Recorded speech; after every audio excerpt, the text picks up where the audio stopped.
আসসালামু আলাইকুম। সবাইকে আবার স্বাগত জানাচ্ছি আমার প্রতিদিনের রান্নার ভিডিওতে। আজকে আমি রান্না করেছিলাম গরুর মাংস আলু দিয়ে। আর সেটাই আজকে আপনাদের সাথে শেয়ার করব। কিভাবে খুব অল্প সময়ে খুব চটজলদি আ গরুর মাংস রান্না করা যায় সেটাই আজকে আপনাদের দেখাবো। আর কথা না বাড়িয়ে চলুন ভিডিওটা শুরু করা যাক। প্রথমেই আমি একটি প্রেসার কুকারে সয়াবিন তেল দিয়ে নিলাম। আমি আজকে রান্নাটা প্রেসার কুকারে করব। আজকে না শুধু সবসময়ই আমরা প্রেসার কুকারে রান্না করে থাকি। এতে সময়টা বেঁচে যায়। নাহলে গরুর মাংস রান্না করতে অনেক বেশি টাইম লাগে সেদ্ধ হতে। অনেক সময় দেখা যায় ঠিকমতো সেদ্ধ হয় না। টরম পানি দিয়ে অনেক ঝামেলা। প্রেসার কুকারে খুব তাড়াতাড়ি হয়ে যায়, যার কারণে আমরা সবসময় প্রেসার কুকারেই করে থাকি। এরপর দিয়ে দিচ্ছি তেজপাতা আর গোটা গরম মসলা। এরপর একটু নেড়ে-চেড়ে নিলাম। এরপর দিয়ে দিচ্ছি পেঁয়াজ কুচি।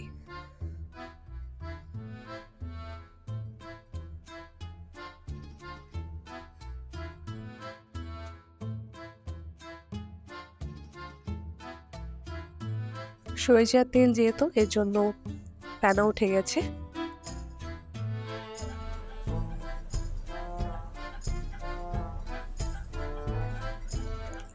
এরপর দিয়ে দিচ্ছি স্বাদ মতো লবণ।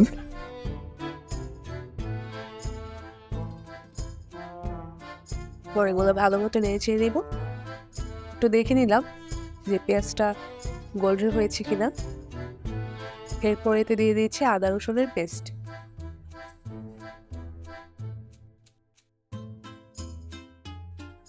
এরপর এতে দিয়ে দিচ্ছি হলুদ, মরিচ, ধনিয়ার গুঁড়ো।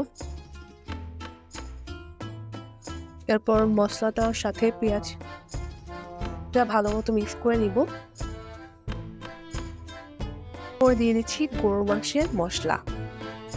আমি রাঁধুনিটা করেছি, আপনারা আপনাদের ইচ্ছে মতো করবেন, আবার নাও করতে পারেন, এটা অপশনাল।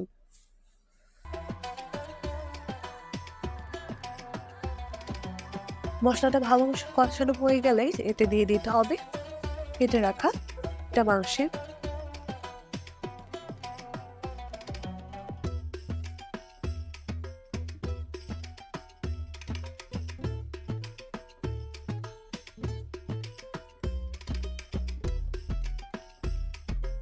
এরপর এগুলো ভালো মতো নেড়ে মিক্স করে নিব, যাতে প্রতিটা মাংসের মশলা ভালো মতো ঢুকে।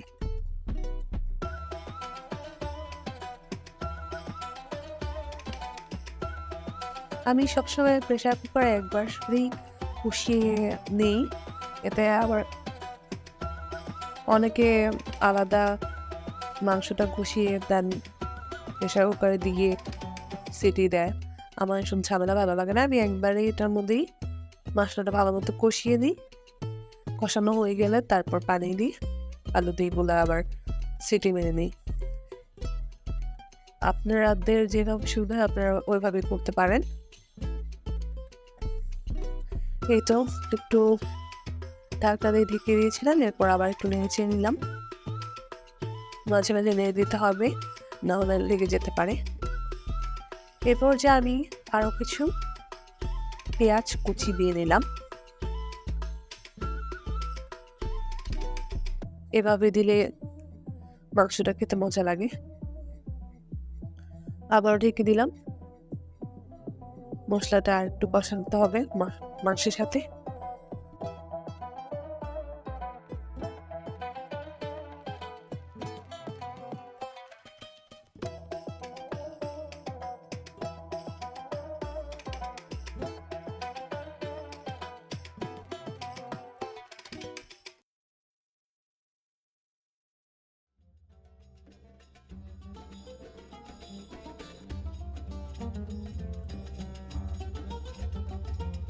কিছুক্ষণ পর ঢাকনা খুলে দিলাম। এরপর আবার একটু নেড়ে নিব।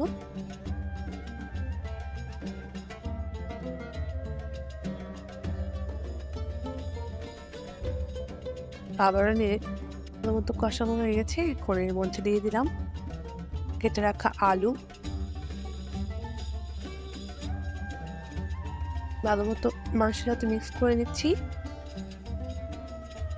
এরপর দিয়ে দিলাম কিছু আস্ত কাঁচামরিচ,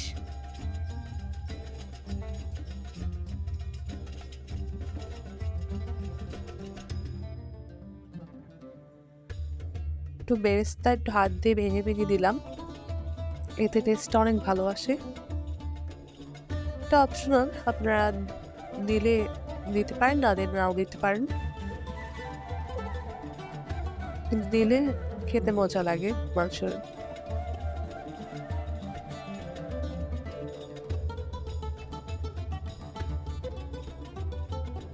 দিয়ে দিচ্ছি পরিমাণ মতো পানি, যে যতটুকু ঝোল রাখতে চাচ্ছেন ততটুকুই পানি দিবেন।